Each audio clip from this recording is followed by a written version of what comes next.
বন্ধুগণ দেখতেই পাচ্ছ মেঘের ওপরে দাঁড়িয়ে রয়েছি, এমন তেমন ব্যাপার না, মানে রাস্তায় কিছু দেখা যাচ্ছে না, একদম পুরো রাত।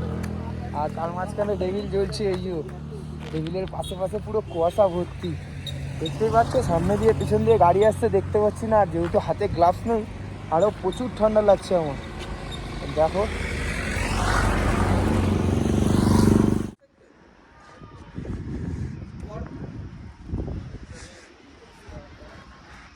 तो दिखा दिया। उसका अंदर भी जा सकते हैं तो जाएंगे।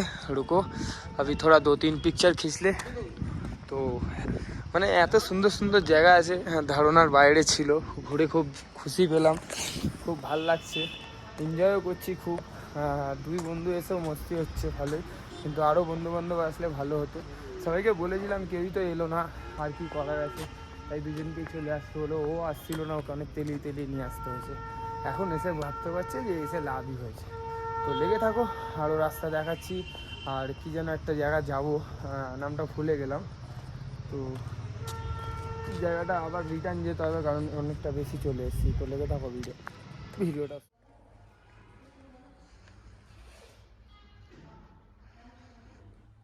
খুব শুনেছি টয় ট্রেন, এই যে দেখে লোকাল ট্রেন লাগছে আমার, টয় ট্রেন তো দূরের কথা।